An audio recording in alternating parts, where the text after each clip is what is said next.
సులోచన మనోభావాలకు స్వాగతం. ఈరోజు నేను మెచ్చుకోలు గురించి మాట్లాడదాం అనుకుంటున్నాను. ఎంకరేజ్మెంట్ చాలా అవసరం. దానికోసం సైకలాజికల్గా కొన్ని ప్రాక్టికల్స్ కూడా చేస్తారు. ఒక స్టేడియంలో ఒక టీం ఆడుతూ ఉన్నప్పుడు నార్మల్గా వాళ్ళని వాళ్ళ ఆట వాళ్ళు ఆడించేది ఒకసారి గమనించారు. వాళ్ళకి చాలామందిని వాళ్ళకి ఎంకరేజ్ చేయడానికి పెట్టి వాళ్ళని బాగా ఎంకరేజ్ చేస్తూ ఉండగా అది రికార్డ్ చేశారు వాళ్ళ పెర్ఫార్మెన్స్.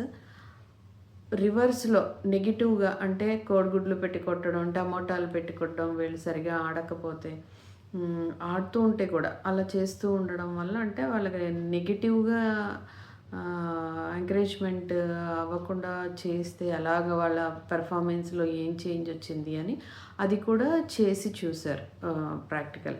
సో, చూస్తే ఎలా ఉంది వాళ్ళు నార్మల్‌గా ఏ డిస్టర్బెన్స్ లేకుండా వాళ్ళు ఆడిన దానికంటే వాళ్ళని ఎంకరేజ్మెంట్ చేస్తూ ఆడినప్పుడు వాళ్ళ పెర్ఫార్మెన్స్ చాలా ఇంప్రూవ్‌మెంట్ ఉంది. డిస్కరేజ్ చేసినప్పుడు నార్మల్‌గా వాళ్ళకున్న దానికంట వాళ్ళ పెర్ఫార్మెన్స్ తగ్గిపోయింది.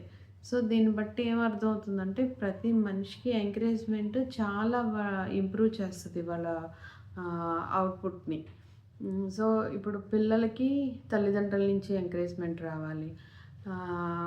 భార్యకి భర్త ప్రతి దాంట్లో నేను తోడుంటాను అని ఎంకరేజ్మెంట్ ఉండాలి. అలాగే లవర్‌కి తన పార్ట్నర్ జీవితకాలం తనతోను ఉంటాను, నేను వదిలి వెళ్ళిపోను అనే భరోసా ఇవ్వాలి. ముసలి వాళ్ళకు పిల్లలు మేమున్నాం మీకేం భయం లేదు అనే భరోసా ఇవ్వాలి. ఈవెన్ పెట్స్‌కి కూడా వాళ్ళ యజమాని నుంచి ఎంకరేజ్మెంట్ కోరుకుంటాయి అవి కూడా. వాటికి ట్రైనింగ్ ఇచ్చేటప్పుడు కూడా ఒక పని చేస్తేనే ఒక చిన్న బిస్కెట్ ఇస్తారు. అప్పుడు దానికి అది అలవాటవుతదనమాట. సో, నేనేదన్నా చెప్పింది చేస్తే నాకు దానికి ఎంకరేజ్మెంట్‌గా ఒక బిస్కెట్ దొరుకుద్ది అని చెప్పి అది కూడా ఉత్సాహంగా నేర్చుకుంటది. సో, అలాగే మనుషులకి, జంతువులకే కాకుండా ప్రతి దానిలోనూ ఆ ఎంకరేజ్మెంట్ అనేది చాలా చాలా కీ రోల్ యాక్ట్ చేస్తది. సో, మీరు కూడా మీ కుటుంబంలో, మీ స్నేహితుల్లో అందరికీ మీ ఎంకరేజ్మెంట్ తప్పకుండా ఇస్తారు కదా!